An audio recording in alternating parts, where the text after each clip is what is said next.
सोचो कि एक वेबसाइट है जिसमें से जो उसके नए आइटम्स है वो कुछ इतने छोटे टेक्स्ट में रखे हुए हैं। एक बटन है रिक्वेस्ट अ कोट, वो इतनी ज्यादा बड़ी कर दी गई है। जो मेन हेडिंग है उसको इतना छोटा कर दिया गया है और जो डिस्क्रिप्शन है उनको इतना बड़ा कर दिया गया है। बुक का कंसल्टेशन वाली कॉल को इतना बड़ा कर दिया गया है। तो ये वेबसाइट काफी अटपटी सी लग रही है, यानी कि जो पूरे टेक्स्ट है कहीं पे बड़े हैं, कहीं पे छोटे हैं, कहीं पे कम ज्यादा है। तो इस तरीके से एक वेबसाइट अच्छी नहीं लगती और ये प्रेफरेबल भी नहीं होता। तो इसका मतलब क्या है? इसका मतलब ये कि आपको टाइपोग्राफी क्या होती है सीएसएस में पता होना चाहिए, यानी कि टेक्स्ट की वो सारी प्रॉपर्टीज आपको पता होनी चाहिए। अगर वो आपको नहीं पता है तो आप एक अच्छी वेबसाइट डिजाइन नहीं कर पाएंगे एंड आपकी वेबसाइट हो सकता है कुछ ऐसी सी लगे जिसमें कुछ टेक्स्ट छोटे हो, जिसमें कुछ बड़े हो एंड ऑल।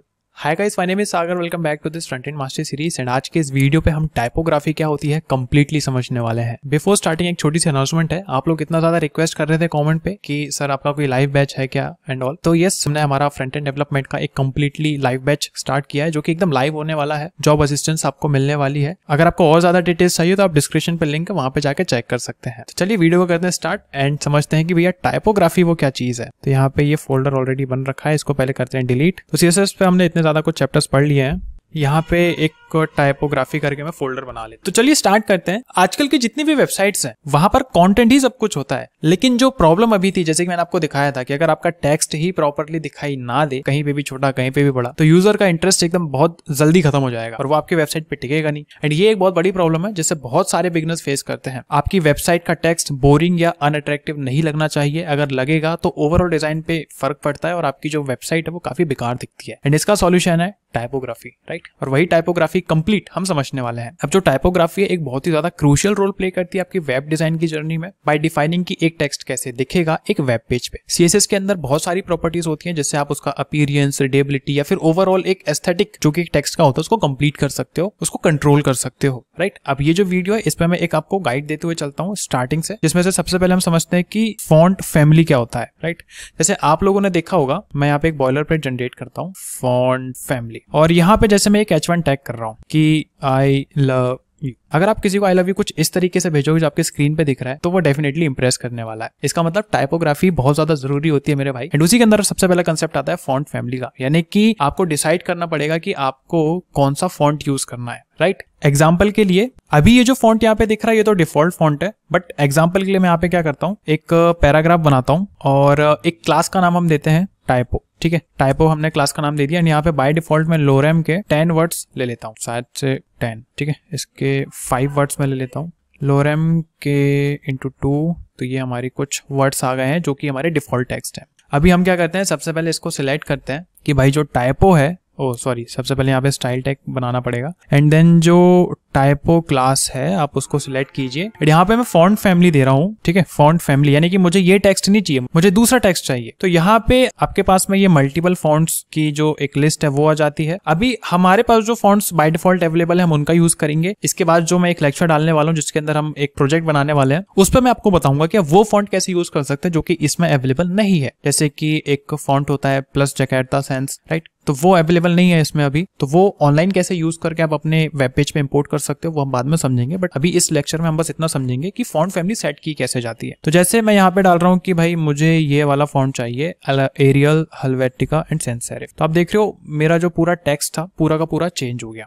सो इस तरीके से आपको क्या करना है, फॉन्ट फैमिली प्रॉपर्टी का यूज करके आप यहाँ पे फॉन्ट का स्टाइल चेंज कर सकते हैं। सेकंड कंसेप्ट आता है फॉन्ट साइज का। फॉन्ट साइज प्रॉपर्टी क्या करती है, किसी भी टेक्स्ट का साइज डिफाइन करती है। आप इसको वेरियस यूनिट्स में दे सकते हैं, जैसे कि आप पिक्सल में दे सकते हैं, EM में दे सकते हैं या फिर REM में दे सकते हैं, परसेंटेज में भी दे सकते हैं, व्यू पोर्ट यूनिट्स यानी कि VW या फिर VH में भी दे सकते हैं। तो यहाँ पे हम क्या करते हैं, फॉन्ट साइज को भी लगा के देखते हैं कि फॉन्ट साइज, ठीक है। अब जैसे यहाँ पे बाय डिफॉल्ट क्या रहा है, larger, medium small, x large, extra small, double x large, double x small, ये सारी चीजें हैं। एंड मैंने आपको बताया था आप कुछ यूनिट्स में भी इसका साइज दे सकते हो, जैसे कि 100 पिक्सल, तो 100 पिक्सल को ज्यादा ही बड़ा हो गया, इसको 10 पिक्सल करते हैं तो 10 पिक्सल इतना होता है, राइट।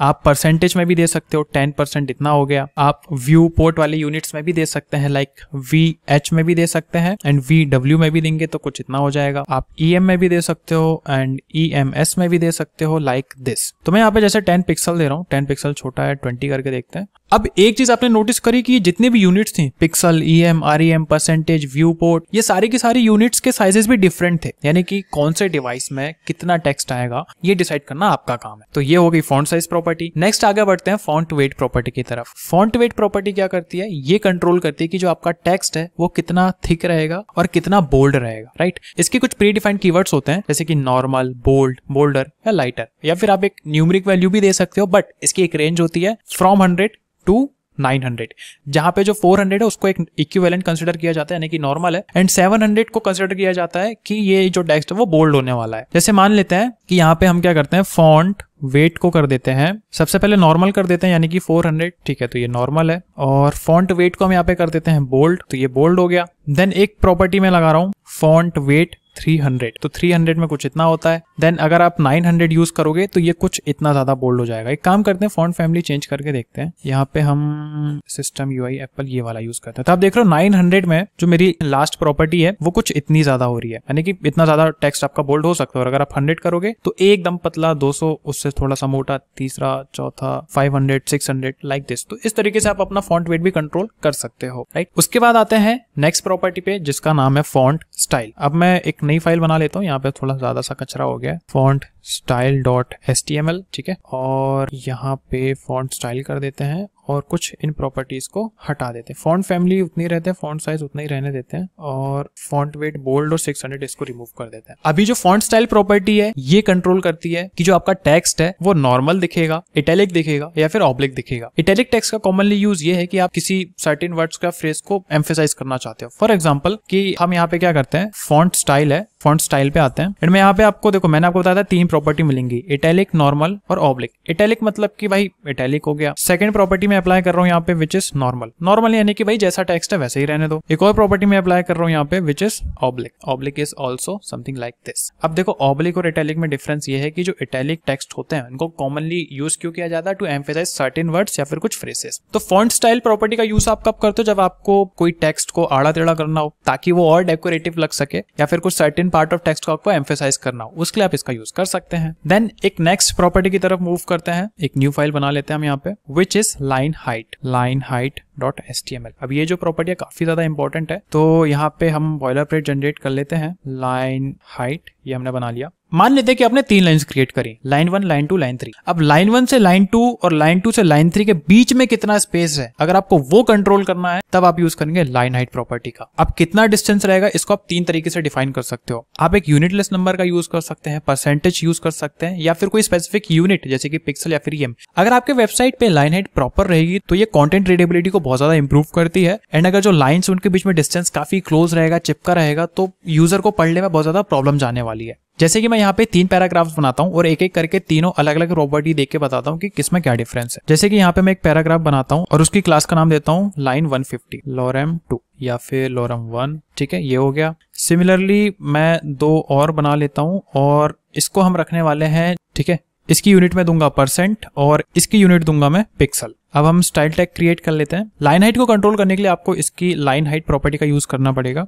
मैं यहाँ पे दे रहा हूँ सिंपल 150, तो भाई अब 150 तो कुछ ज्यादा ही हो गया, मतलब आप देख रहे हो एक एक लाइन के बीच में कितना स्पेस है। 15 करके देखते हैं, 5 करके देखते हैं। हाँ, तो देखिए इनके बीच में कितना ज्यादा स्पेस है। अब इतना ज्यादा स्पेस उतना अच्छा भी नहीं लग रहा है। अगर आप सिंपल 1 रखोगे, 2 रखोगे, तो 1.5 भी रखोगे तो कोई इशू नहीं है, ठीक है, बढ़िया है। अब मैं कंट्रोल करता हूँ किसको, लाइन 150 PER कर देते हैं इसको, यानी कि परसेंटेज। एंड यहाँ पे मैं इसकी जो लाइन हाइट है इसको मैं दूंगा परसेंटेज पे, जैसे कि 20%। 20% कुछ ज्यादा ही, मतलब देख रहे हो एक लाइन पे ही सारे बहुत ज्यादा चिपक गए हैं। इसको 120% करके देखते हैं, अभी ठीक है, नॉर्मल लग रहा है। 150 एंड 200, ये भी मतलब देख रहे हो ना परसेंटेज पे कैसे डिफर कर रहा है कि 1.5 पे इसने जैसे 2 पे इतने इसके बराबर ही लाइन हाइट डिस्टेंस क्रिएट कर दिया जितना हमने 200% पे किया है। अगेन अब हम नेक्स्ट वाले क्लास को सिलेक्ट करते हैं which is line height 150 px, और यहाँ पे जो है मैं लाइन हाइट को बुला के कह रहा हूँ कि भाई अब मैं जो है वो पिक्सल में देने वाला हूँ। तो 24 पिक्सल देके देखते हैं। 24 पिक्सल इस ठीक है, ओके लग रहा है। 44 में इतना ज्यादा हो गया, यानी कि अब आपको ये डिसाइड करना है कि आप कौन से यूनिट से लाइन हाइट देना चाहोगे, ठीक है। सबकी अपनी अपनी प्रॉपर्टीज होती है, सब अपने अपने हिसाब से डिस्टेंस क्रिएट करते हैं। नेक्स्ट जो प्रॉपर्टी जिसके बारे में आपको बताना चाहूंगा विच इज टेक्स्ट अलाइन। तो अभी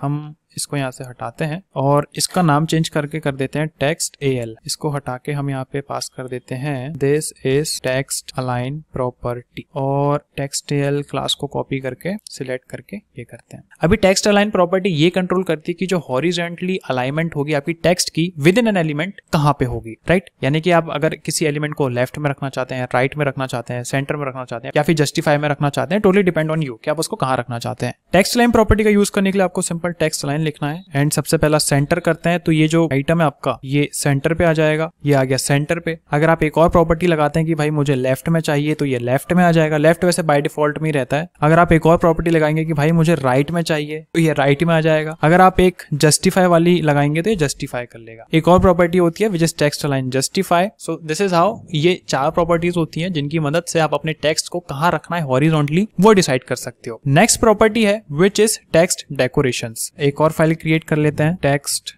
deco.html, HTML हो गया, ये एक्चुअली HTML है, ठीक है। text deco.html रिमेनिंग फाइल्स को करते हैं क्लोज, ये किया एंड कौन सी प्रॉपर्टी थी हमारी टेक्स्ट डेकोरेशन। टेक्स्ट डेको करके मैं इसको बना लेता हूँ। टेक्स्ट डेकोरेशन प्रॉपर्टी से आप अपने नॉर्मल टेक्स्ट को डेकोरेट कर सकते हो, जैसे कि अंडरलाइन कर सकते हो, ओवरलाइन कर सकते हो, स्ट्राइक थ्रू कर सकते हो। प्लस जैसे बाय डिफॉल्ट क्या होता है कि कुछ टेक्स्ट में अपने आप एक अंडरलाइन बन के आ जाती है, तो इस प्रॉपर्टी की मदद से आप उसको भी रिमूव कर सकते हो, ठीक है। मैं एक एग्जांपल देता हूँ, जैसे कि this is text decoration property. तो अभी मैं क्या कर रहा हूँ, यहाँ पे टेक्स्ट डेकोरेशन को यहाँ पे मैं कर दे रहा हूँ डेस्ट। तो यहाँ पे टेक्स्ट डेकोरेशन प्रॉपर्टी को यूज करने के लिए सिंपल सबसे पहले तो आप इसको सिलेक्ट कर लीजिए, हाँ सिंपल लिखिए टेक्स्ट डेकोरेशन एंड जैसे अगर आप इसको कहते हो कि भाई मुझे अंडरलाइन चाहिए, यानी कि एक टेक्स्ट के नीचे एक लाइन चाहिए अंडरलाइन, तो ये वो ला लेगा, ठीक है। टेक्स्ट डेकोरेशन अंडरलाइन से ये हो सकता है। अगर आप ये कहते हो कि यार मुझे ओवरलाइन चाहिए, यानी कि अंडरलाइन मतलब टेक्स्ट के नीचे, ओवरलाइन मतलब टेक्स्ट के ऊपर, तो वो आप ओवरलाइन प्रॉपर्टी की मदद से कर सकते हो। देन टेक्स्ट डेकोरेशन अगर आपको चाहिए कि लाइन थ्रू,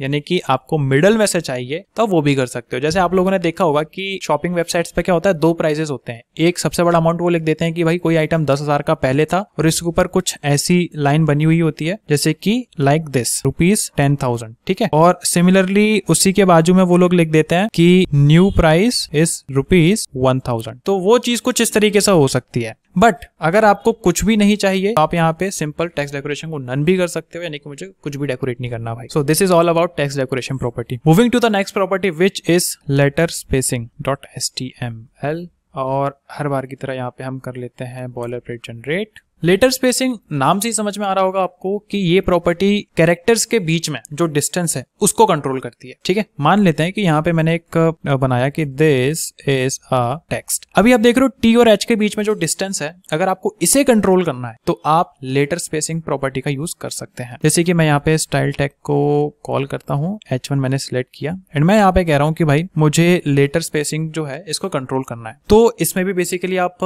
3 यूनिट्स दे सकते हैं। सबसे पहला तो रहेगा नॉर्मल, यानी कि भाई जितना उतना रहने तो कोई इशू नहीं है। अगर आपको थोड़ा सा डिस्टेंस बढ़ाना है तो आप इसको पिक्सल में दे सकते हो, PT इन सब में। जैसे मैं 2 पिक्सल दे रहा हूं तो देख रहे हो डिस्टेंस बढ़ गया, 20 पिक्सल में कुछ ज्यादा ही हो गया। तो ये खैर आप डिसाइड करो कि आपको कितना लेटर स्पेसिंग देना है। एंड आप यहाँ पे नेगेटिव वैल्यू भी दे सकते हो, यानी कि अभी जैसे ये दूर भाग रहे हैं आप इनको पास भी ला सकते हो, जैसे कि -10 पिक्सल आप दे सकते हो। तो ये एकदम ही चिपक गया। -1 -2 करके देखते हैं एक बार कितना हो रहा है। -3 आपको समझ में आ रहा होगा कि ये कितना ज्यादा चिपक है, यानी कि आप इसको दूर भी कर सकते हो और पास में भी ला सकते हो। अगर टेक्स्ट को ज्यादा ही पास रहेंगे तो रीडेबिलिटी काफी कम हो जाएगी। तो क्या करो कि आप इनको थोड़ा सा हल्का दूर ही रखो। नेक्स्ट प्रॉपर्टी है हमारी विच इज टेक्स्ट ट्रांसफॉर्म। तभी इसको नॉर्मल रहने देते हैं लेटर स्पेसिंग को, और ये वाली प्रॉपर्टी को भी हटा देते हैं। टेक्स्ट ट्रांसफॉर्म प्रॉपर्टी आपके टेक्स्ट की कैपिटलाइजेशन को कंट्रोल करेगी, यानी कि अगर आपको अपने टेक्स्ट को अपर केस में कन्वर्ट करना है, लोअर केस में कन्वर्ट करना है, या फिर कैपिटलाइज करना है पहले वर्ड को, यानी कि जो लाइन पे जितना भी वर्ड आएगा उसको कैपिटलाइज करना है, तो पहला तो ये होगा कि भाई आप ये मैनुअली कर लो, ये हो गया मैनुअली कर लो, बट मैनुअली नहीं करना है। CSS की मदद से कैसे कर सकते हैं वो मैं आपको बता देता हूँ। सबसे पहले तो टेक्स्ट ट्रांसफॉर्म प्रॉपर्टी आपकी आती है यहाँ पे कैपिटलाइज, यानी कि जो ईच वर्ड है, जो भी आपने एक लाइन क्रिएट करी उसका जो भी एक स्टार्टिंग वर्ड है उसको कैपिटलाइज कर दो, ठीक है। पहली प्रॉपर्टी ये हो गई। दूसरी प्रॉपर्टी ये हो गई कि सारे जो टेक्स्ट हैं उनको आप कर दीजिए लोअर केस, यानी कि जितनी भी टेक्स्ट है सबको आप क्या कर दो, लोअर केस में कन्वर्ट कर दो। अगर आपको वो करना है तो आप वो कर सकते हो। अगर आपको सारे के सारे टेक्स्ट को अपर केस में कन्वर्ट करना है तो आप वो कुछ इस तरीके से कर सकते हो, ठीक है। आई होप आपको ये भी समझ में आ गया होगा। सो this is all about typography in CSS। Typography से रिलेटेड असाइनमेंट मैं इस वीडियो के डिस्क्रिप्शन में अटैच कर रहा हूं एंड अगर आपको मुझसे लाइव फ्रंट एंड डेवलपमेंट सीखना है तो आप हमारे नेक्स्ट बैच के लिए अप्लाई कर सकते हैं। वीडियो कैसे लगी कमेंट करके जरूर बताना, अच्छी लगी तो चैनल को सब्सक्राइब कर लो, बेल आइकन दबा लो। मिलते हैं नेक्स्ट वीडियो पे। Thank you so much for watching.